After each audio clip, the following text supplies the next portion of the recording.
What happens when the moment you've been waiting for, the day you're finally free, becomes the worst day of your life? When the liberators arrive and instead of safety, you find yourself facing a mob? In the spring and summer of 1945, as cities across Europe were liberated from Nazi occupation, thousands of women experienced this nightmare. They were dragged from their homes and subjected to public rituals of humiliation that went far beyond the head shavings we often see in photographs. This is the story of what really happened in those chaotic days after liberation, and why the celebration of freedom became, for some, a descent into terror. Her name was Clare, and she lived in a small town in northern France. When the American soldiers rolled through in August 1944, she was 26 years old and worked as a waitress in the only cafe that had stayed open during the occupation. The town had been under German control for 4 years, and like everyone else, Clare had learned to survive. She served whoever came into the cafe, French locals, German soldiers, it didn't matter. She smiled, brought food and coffee, collected tips, and went home. But survival, in the eyes of some, looked like collaboration. Clare had been friendly to German soldiers because being rude to armed occupiers seemed unwise. She'd laughed at their jokes because not laughing felt dangerous. She'd accepted chocolates and cigarettes they offered as tips because she needed those small luxuries as much as anyone. To her, these were compromises you made to get through each day. To her neighbours, watching from across the street, these looked like choices. The day the Americans arrived, the town erupted in celebration. People poured into the streets waving makeshift flags. Church bells rang. There was dancing in the square. For a few hours it was pure joy. The occupation was over, the nightmare was ending, they'd survived. But then the mood shifted. Liberation brought relief, but it also brought a need for accounting. 4 years of humiliation, fear, and powerlessness needed an outlet. The Germans were gone, retreating or captured. You couldn't punish them, not really. But there were people still in town who'd seemed comfortable during the occupation. People who'd made compromises. People whose survival had been too comfortable, too visible. Someone shouted Clare's name. Then another voice joined in. Within minutes, a crowd had formed outside her apartment. They weren't American soldiers. They were her neighbours, people she'd known her whole life. They were calling her a collaborator, shouting that she'd entertained Germans, that she'd been too friendly, that she'd betrayed France. Clare tried to explain through her locked door. She'd just been doing her job. She'd had no choice. Everyone had compromised. Everyone had done what they needed to do to survive. But the crowd wasn't interested in explanations. They wanted justice, or what they thought was justice. They broke down her door and dragged her into the street. What happened next, Clare would later say, was worse than anything that had happened during the entire occupation. The crowd, led mostly by women who'd known her, women she'd gone to school with, women she'd considered friends, subjected her to a ritual of public degradation. First came the cutting of her hair, done roughly with kitchen scissors. Then they stripped her clothing piece by piece, while she tried to cover herself with her hands. The crowd was large now, maybe 100 people. Some were participating, some were just watching. But the effect was the same. She was being turned into a spectacle, her body no longer her own, her dignity stripped away in front of everyone she knew. They forced her to walk through the town this way from one end to the other, while people lined the streets. Some threw things, some spat, some just stared. Children were there, watching their mothers participate or watching from doorways where their parents had told them to stay. The American soldiers, newly arrived and not understanding the local dynamics, mostly stayed out of it. This was French business, they figured. Local justice. The walk seemed to last forever. Clare tried to maintain some shred of dignity, tried to keep her head up, but it was impossible. This wasn't punishment for a crime. It was annihilation of self, a public stripping away of humanity. She wasn't being judged by a court or sentenced by law. She was being destroyed by a mob that needed someone to suffer. When it was finally over and they'd marched her to the edge of town and released her, Clare collapsed. A local farmer who'd watched from a distance and felt sick about what he'd seen brought her a blanket and helped her to his barn. She stayed there for 3 days, too traumatized to return to town, too ashamed to face anyone. This same scene played out in towns and villages across France, Belgium, the Netherlands, Norway, Italy.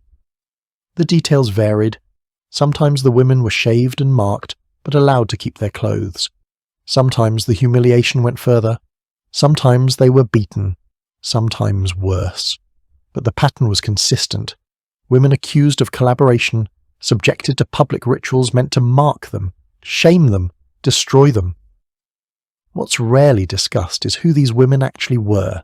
Yes, some had genuinely collaborated with the occupiers in meaningful ways, but many were like Clare, working-class women who'd done what they needed to do to survive, waitresses who'd served German soldiers, laundresses who'd washed their uniforms, women who'd accepted food or protection or kindness from the enemy because the alternative was starvation or worse. And then there were the relationships. Women who'd fallen in love with German soldiers, or thought they had. Women who'd been coerced or pressured into relationships, but couldn't prove the coercion. Women who'd had brief encounters, sometimes consensual, sometimes not, but who were labelled as traitors regardless of the circumstances. The punishment fell overwhelmingly on poor women, visible women, vulnerable women, the wealthy collaborators, the business owners who'd profited from the occupation, the officials who'd enforced German orders, the socialites who'd hosted lavish parties for German officers. Many of them escaped. They had money to flee, connections to protect them, lawyers to argue their cases. The waitress who'd smiled at a German soldier, she had nothing but the clothes on her back which were then taken from her.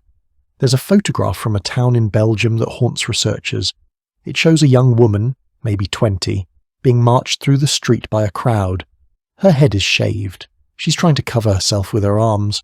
But what's remarkable about the photo is the crowd. They're not angry. They're smiling. Some are laughing. It looks like a festival, a celebration. The destruction of this woman's dignity is entertainment. That disconnect between the horror of what's happening to the woman and the joy on the faces of the crowd reveals something disturbing about mob justice. The people participating didn't think they were being cruel. They thought they were being righteous. This woman had betrayed them, or so they believed, and this public humiliation was justice.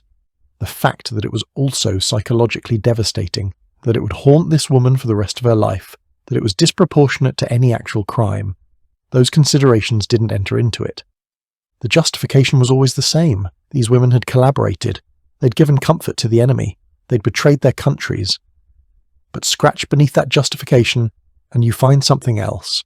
Sexual policing dressed up as patriotism. The collaboration that mattered most, that generated the most rage, was sexual collaboration. A woman's body with a German soldier was seen as more treasonous than a man's business deal with German authorities. Clare eventually returned to her town, but her life there was over. She couldn't work. No one would hire her. She couldn't shop without people turning away. Children she'd known since they were babies were taught to call her names. The mark of what had been done to her was invisible now. Her hair grew back, the physical bruises healed. But everyone knew. Everyone had seen.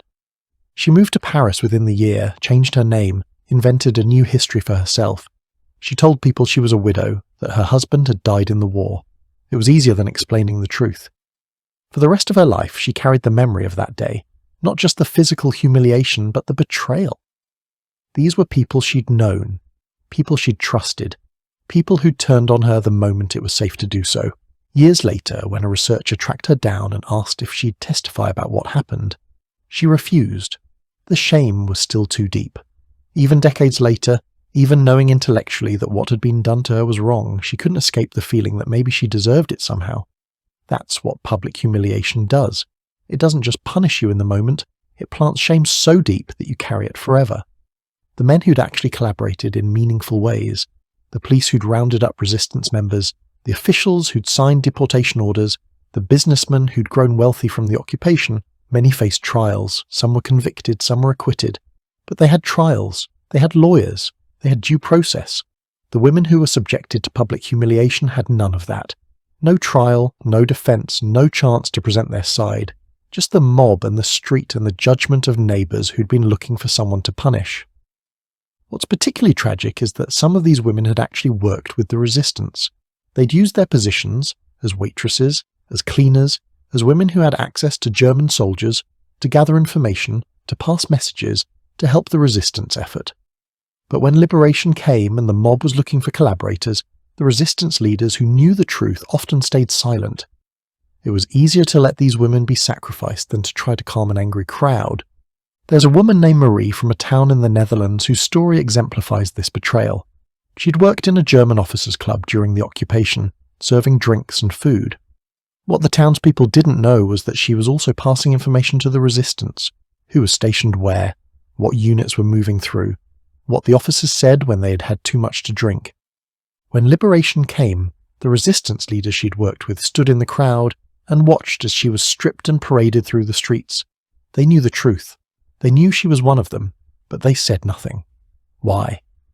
Because admitting that they'd used her, that they deliberately placed her in that position to gather intelligence, would complicate the simple narrative the town wanted. Collaborators being punished, justice being served. Marie saw them in the crowd, made eye contact with the man who'd been her contact, who'd thanked her for her bravery just weeks before. He looked away. That betrayal, she later said, was worse than the physical humiliation. She'd risked her life for 4 years, and when it mattered, when she needed someone to speak up for her, they chose silence. The psychological impact of these public humiliations is hard to overstate. Many of the women never recovered. Some developed what we'd now recognize as PTSD, nightmares, flashbacks, inability to trust others. Some became agoraphobic, unable to leave their homes for fear of being seen and judged. Some killed themselves, sometimes years later, the delayed toll of trauma finally overwhelming them. Their children suffered too, kids who'd watched their mothers being degraded, who'd heard what people said, who grew up carrying the stigma of being a collaborator's child. Some were bullied relentlessly. Some were told by teachers that their mothers were traitors. Some internalized the shame so deeply that they cut off contact with their mothers entirely, trying to distance themselves from the stain. And society moved on. Within a few years, these events were rarely discussed. They were embarrassing, shameful in a different way. As Europe rebuilt and tried to present a united front during the Cold War, there wasn't room for complicated stories about mob violence and public humiliation. The narrative became simpler. The war was over, justice had been served, time to move forward. But the women who'd been subjected to these rituals couldn't move forward, not really. They were stuck in that moment, in that street, in that crowd, for the rest of their lives. The trauma didn't fade with time. If anything, it deepened, as they had decades to contemplate what had been done to them and why. It's only recently, in the last 20 or 30 years, that historians and societies have begun to reckon with these events honestly. To acknowledge that while collaboration was real and needed to be addressed, mob violence and public humiliation weren't justice. To recognize that the women who suffered most weren't necessarily the ones who'd done the most harm.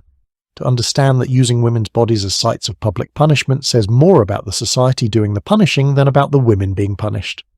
Some countries have issued apologies, some have erected memorials, some have conducted official investigations into what happened and why. But for most of the women involved, these gestures came too late. They'd already spent decades carrying shame that wasn't theirs, trauma that was inflicted on them by people who claimed to be liberators. Clare died in 1989, at the age of 71. She'd lived in Paris under her assumed name for 45 years. She never married, never had children, never returned to her hometown. In her final years, she gave one interview to a researcher studying post-liberation violence. She said something that stays with everyone who reads that interview. "The Germans occupied my town for 4 years, but what my neighbours did to me in one day destroyed me forever." That statement captures something essential about these events. The occupation was terrible, traumatic, life-altering, but it was done by enemies, by outsiders, by people you expected to be cruel, being betrayed and brutalized by your own community, by people who knew you, by neighbours and friends. That kind of betrayal cuts deeper than anything an enemy can do. The story of these women challenges us to think about justice and vengeance, about how societies process collective trauma, about who gets punished and why. It asks us to consider whether public humiliation is ever justified, or whether it's always just cruelty wearing the mask of righteousness. What do you think? When communities have been traumatized, is there any way to seek justice without creating new victims? How do we prevent mob violence in moments of social upheaval? Share your thoughts in the comments. If this story made you think, please like and subscribe for more difficult histories that need to be examined honestly. Thanks for watching, and I'll see you next time.